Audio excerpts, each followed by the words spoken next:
अगर आपके दिमाग में हलचल है तो आपका पेट काम नहीं करेगा, और अगर आपके पेट में हलचल है तो हो सकता है कि आपका दिमाग भी काम ना करे। Gut brain axis. हम में से बहुत से लोग जहनी मसाइल का शिकार होते हैं।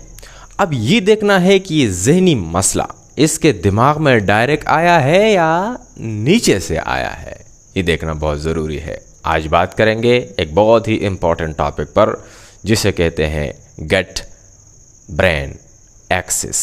इस नाम के साथ एक लफ्ज़ और भी लिखना चाहिए जो कि रिसर्चर्स ने ऑलरेडी लिखा है, microbiota. Microbiota, gut brain axis, इन तीन चीज़ों का आपस में बहुत गहरा रिश्ता है। अब देखते हैं।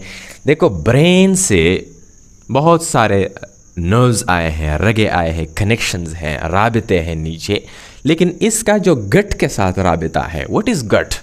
इस खुराक की पूरी नाली को गट कहा जाता है, जिसमें हम मेनली फोकस करते हैं इंटेस्टाइन्स पर, इंथड़ियों पर। लार्ज इंटेस्टाइन, स्मॉल इंटेस्टाइन, इन दो जगहों पर ज़्यादा फोकस किया जाता है जब भी बात गट की आ जाए। अब इस ब्रेन से एक रग आया है, एक बहुत ही लंबी रग है जिसको वेगस नर्व कहा जाता है। ये सबसे लंबी रग है दिमाग से जो रग आई है। दिमाग के रगों में सबसे लंबी रग वेगस नर्व है। इसको रेस्ट एंड डाइजेस्ट नर्व भी कहा जाता है। इसको वॉन्डरिंग नर्व भी कहा जाता है। वॉन्डरिंग इंग्लिश का लफ्ज़ है एक। वॉन्डरिंग मतलब घूमना फिरना, हर जगह घूमना फिरना बगैर किसी मकसद के। तो ये वॉन्डरिंग नर्व इसे इसलिए कहा जाता है क्योंकि ये दिमाग से निकला है और नीचे पूरी बॉडी में ये फैल चुका है। तकरीबन हर ऑर्गन में ये फैल चुका है। बड़े बड़े ऑर्गन जितने भी हैं पेट के अंदर, विसरल ऑर्गन्स में ये नर्व फैल चुका है। ये वॉन्डरिंग नर्व या वेगस नर्व नीचे सारे पैगामात लाता है और पैगामात ले जाता है। दिमाग से पेट को मैसेजेस आते भी हैं और पेट से दिमाग को मैसेजेस जाते भी हैं। बाई डायरेक्शनल वे है, बाई डायरेक्शनल डबल रोड है। अच्छा, हमने बहुत सी जगहों पे एक नाम सुना होगा कि अल्लाह ताला ने इंसान के जिस्म में एक दिल नहीं बनाया है, एक दूसरा दिल भी है, मिनी हार्ट, छोटा सा दिल, जो कि दिल इस जैसा दिल नहीं है लेकिन दिल का काम करता है, पंपिंग करता है। वो कौन सी जगह है? हमारे इधर नी के पीछे, पाँव में नीचे, इन मसल्स को काफ मसल्स कहा जाता है। इन मसल्स को सेकंड हार्ट कहा जाता है, काफ मसल्स, ठीक है, नीचे पाँव में इधर पे। कभी आपने सेकंड ब्रेन का नाम सुना है? कि एक तो ये वाला दिमाग है, सेकंड ब्रेन, खुदा ने इंसान को दूसरा दिमाग भी दिया है, सेकंड ब्रेन। एक तो सेकंड हार्ट दिया हुआ है ये वाला, तो सेकंड ब्रेन ये क्या है? गट के अंदर 500 मिलियन न्यूरॉन्स है। इसका अपना एक नेटवर्क है जिसे एंटेरिक नर्वस सिस्टम कहा जाता है। इसको इंसान का दूसरा दिमाग कहा जाता है, यानी mini brain of the human body, enteric nervous system. ये पार्शियली इंडिपेंडेंट है, ये खुद से भी काम कर सकता है। लेकिन जो वेगस नर्व आया है इधर से, दिमाग से, ज़्यादातर मामला ये करता है, लेकिन ENS भी अपने तौर पर सारे काम सर अंजाम देता है पेट के अंदर। अब हमारे इंटेस्टाइन में बैक्टीरिया पड़े हैं, इनमें वायरसेस पड़े हैं, इनमें फंजाई पड़े हैं। इन तीनों को कलेक्टिवली कहते हैं माइक्रोबायोम। और ये गट माइक्रोबायोम, इसकी तादाद कितनी है? More than 100 trillion. 1 ट्रिलियन में 12 जीरोस होते हैं। इतने बैक्टीरिया पड़े हैं हमारे पेट के अंदर। ये नीचे क्या कर रहे हैं? These are probiotics, good bacteria है। ये हमारे लिए बहुत अच्छे अच्छे काम कर रहे हैं, हमारे लिए ऐसे केमिकल्स बना रहे हैं जिससे हमारा मूड भी अच्छा हो सकता है, जिससे हमारी डाइजेशन भी अच्छी हो सकती है, जिससे हमारी स्लीप भी अच्छी हो सकती है, जिससे हमारी यादाश्त भी अच्छी हो सकती है। ये बैक्टीरिया कर रहे हैं। यानी दिमाग को बैक्टीरिया मैसेजेस ले जाते हैं इस रोड पर, इस वेगस नर्व के थ्रू। इंसान को अपने इन जरासीम का बहुत ख्याल रखना चाहिए जो हमारे पेट के अंदर मौजूद है। ये बहुत आपके लिए इम्पोर्टेंट है। आपने ऐसे खुराक नहीं खाने हैं जिससे ये जरासीम ख़राब हो सकते हैं। आपने ऐसी दवाई भी नहीं खानी है जिनसे ये जरासीम ख़राब हो सकते हैं, मर सकते हैं या टॉक्सिन्स आ सकते हैं नीचे, क्योंकि इसका अल्टीमेट इफ़ेक्ट आपके दिमाग पर पड़ेगा। एक एक्सपेरिमेंट हुआ है, एक बैक्टीरिया है जिसे लैक्टोबैसिलस रेमनोसस कहा जाता है। ये बैक्टीरिया है, ये माइस के अंदर एडमिनिस्टर किया गया, उसको ओरली दिया गया। ये माइस को जब ये दिया गया तो इस माइस में anxiety like disorder, anxiety like behaviour जो है वो कम हो गया। यानी इसकी माइस के अंदर जहनी परेशानी थी वो कम हो गई जब उसने ये एडमिनिस्टर कर लिया। फिर दूसरे एक्सपेरिमेंट में इन लोगों ने ये वेगस नर्व जो है ये काट लिया, यानी ये जो कनेक्शन है पेट और दिमाग के साथ, इसने ये कनेक्शन काट लिया। फिर जब एडमिनिस्टर किया गया तो फिर इसका कोई इफ़ेक्ट नहीं था, यानी इसका जो एंजाइटी लाइक बिहेवियर था वो वही का वही था। तो इससे हमें लगता है कि जो वेगस नर्व है ये सारे पैगामात ले जाता है और ले आता है। दिमाग और पेट के आपस का ये रोड, ये किस तरह आपस में कम्युनिकेट करता है।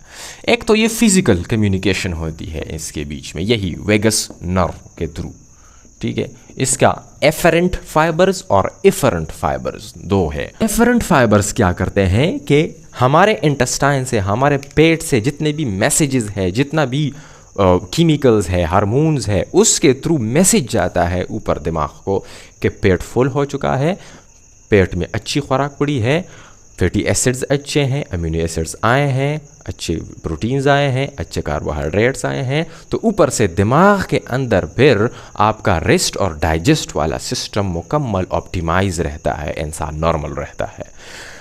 तो ये एफरेंट फाइबर्स करते हैं, ये मैसेज ले जाते हैं उधर से। फिर जब दिमाग से नीचे पेट में मैसेज आता है मोटेलिटी के लिए, सिक्रीशन के लिए, तो वो फिर एफरेंट फाइबर्स लाता है। एफरेंट फाइबर्स 20% है तकरीबन, और एफरेंट फाइबर्स ज़्यादा है, 80% जो है ये एफरेंट फाइबर्स है वेगस नर्व के अंदर। अच्छा, एक न्यूरोट्रांसमीटर है, बहुत ही मशहूर न्यूरोट्रांसमीटर है जिसे सेरोटोनिन कहा जाता है। ये न्यूरोट्रांसमीटर बहुत ज़रूरी चीज़ है हमारे डाइजेशन के लिए, हमारे मूड के लिए, हमारे बिहेवियर के लिए। ये सेरोटोनिन कौन सिक्रीट करता है, कहाँ से सिक्रीट होता है? सेरोटोनिन मोर देन 90% जो है ये हमारे पेट में सिक्रीट होता है, दिमाग में नहीं होता। दिमाग में 10% सेरोटोनिन सिक्रीट होता है। असल जगह इसकी पेट है। पेट के अंदर, इंटेस्टाइन के अंदर, लार्ज और स्मॉल इंटेस्टाइन के अंदर कुछ स्पेशलाइज्ड सेल्स है जिसको इंटीरोक्रोमेफिन सेल्स कहा जाता है, या इसको इंटीरो एंडोक्राइन सेल्स भी कहते हैं। इनसे सेरोटोनिन निकलता है, लेकिन कब निकलता है? ये इंटीरोक्रोमेफिन सेल्स जब इन पर कुछ केमिकल्स अटैच हो जाते हैं या इससे टच हो जाता है, ये सेंस कर लेते हैं केमिकल्स। हमारे इंटेस्टाइन के अंदर फॉर एग्जांपल फूड जा रहा है, हमने अभी खाना खा लिया, तो यही फूड जब जाता है और इंटीरोक्रोमेफिन सेल्स के साथ टच हो जाता है, ये केमिकल्स, ये अमाइनो एसिड्स, ये फैटी एसिड्स, ये हो सकता है टॉक्सिन्स या हो सकता है बैक्टीरियल प्रोडक्ट्स, तो इन इंटीरोक्रोमेफिन सेल्स से फिर सेरोटोनिन निकल जाता है। अब ये सेरोटोनिन क्या करते हैं?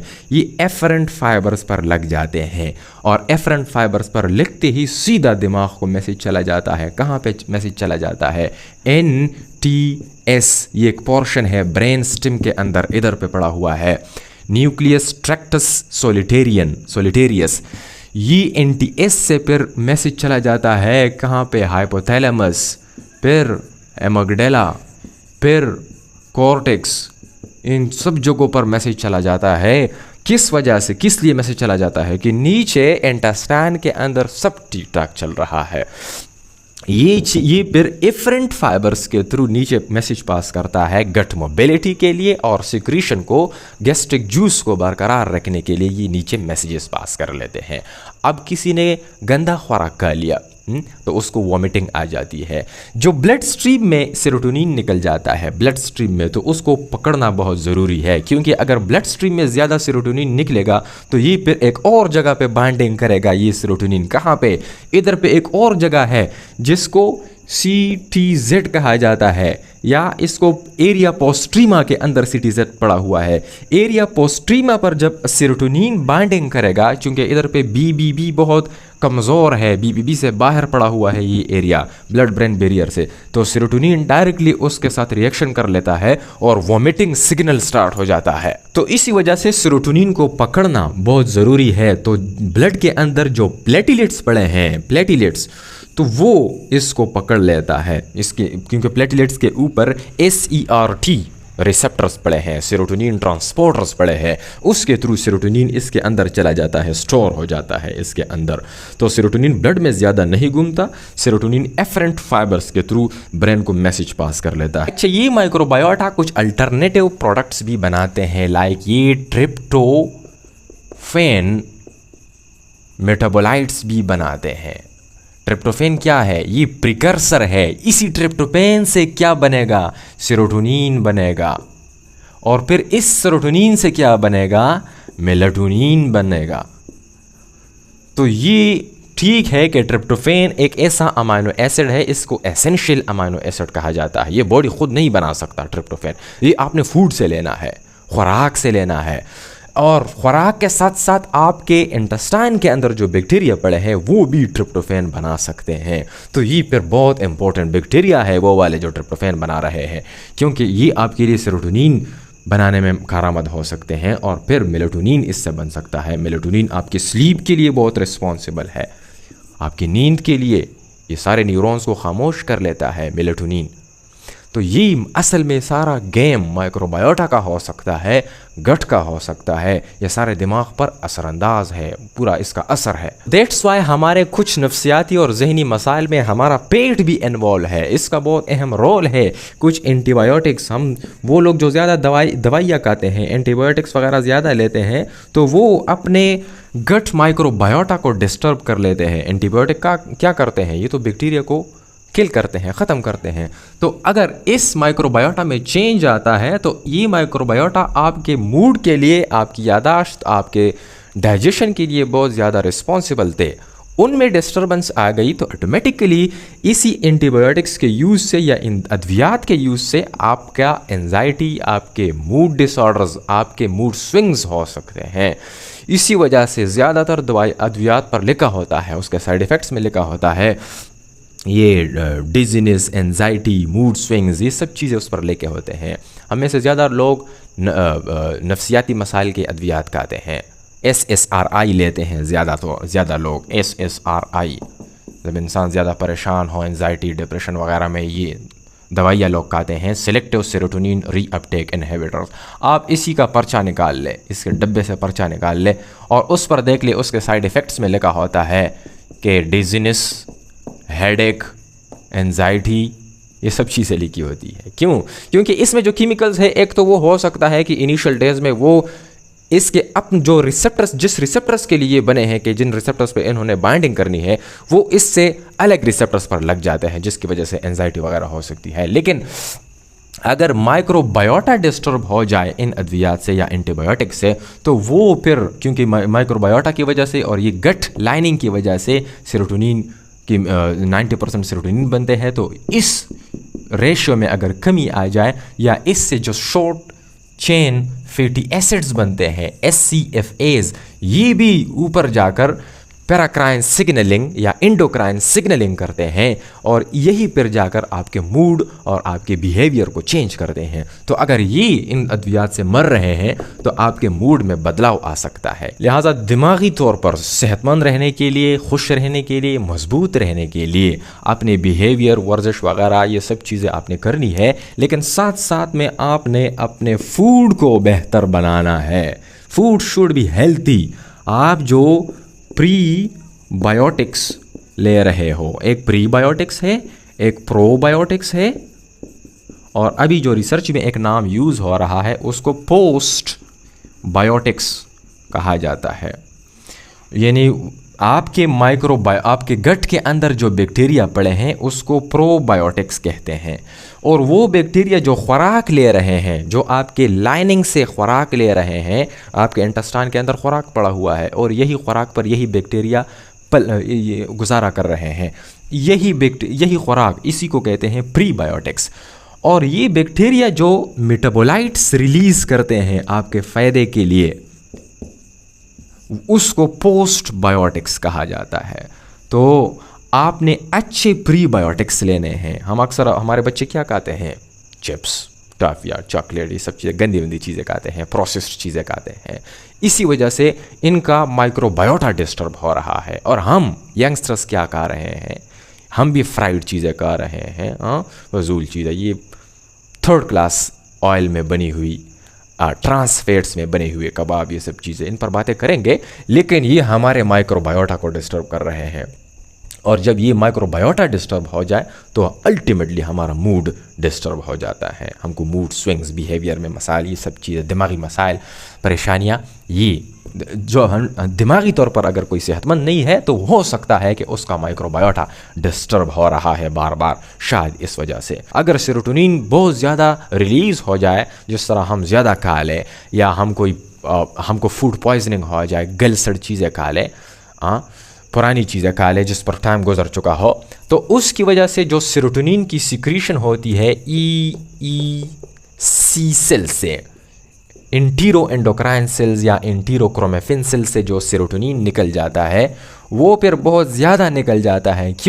क्योंकि इन सेल्स पर टॉक्सिन ने अटैचमेंट कर लिया है, टॉक्सिन्स इन्होंने सेंस कर लिए हैं, तो फिर ये बहुत ज़्यादा सेरोटोनिन निकाल लेते हैं। फिर कुछ हिस्सा तो एफरेंट वेगस नर्व के ज़रिए दिमाग को चला जाता है कि नीचे फूड आया है, लेकिन फिर ये ब्लड के अंदर रश कर लेता है, ब्लड स्ट्रीम के अंदर। अब प्लेटलेट्स के साथ इतनी पावर नहीं है कि वो इतने ज़्यादा सेरोटोनिन को संभाल ले, तो अल्टीमेटली ये फिर चले जाते हैं ब्रेन स्टेम को, उधर पे एरिया पोस्ट्रीमा पर और CTZ एरिया पर, इन न्यूरॉन्स पर रिएक्ट कर लेते हैं, और ये फिर नीचे जाकर मैदे में एंटीपेरिस्टालसिस मूवमेंट स्टार्ट कर लेते हैं और इंसान को उल्टी आ जाती है। तो ये बंदा और ये बंदा आपस में इंटरकनेक्टेड है और बहुत क्लोज कनेक्शन है। हम अक्सर देखते हैं कि अगर कोई जहनी मसाइल का शिकार है कोई बंदा, एंजाइटी है, डिप्रेशन है, तो उसका एपेटाइट लॉस हो जाता है, उसकी भूख मिट जाती है, ख़त्म हो जाती है, वो कुछ भी नहीं खाता, उसके खाने को दिल नहीं कर रहा है।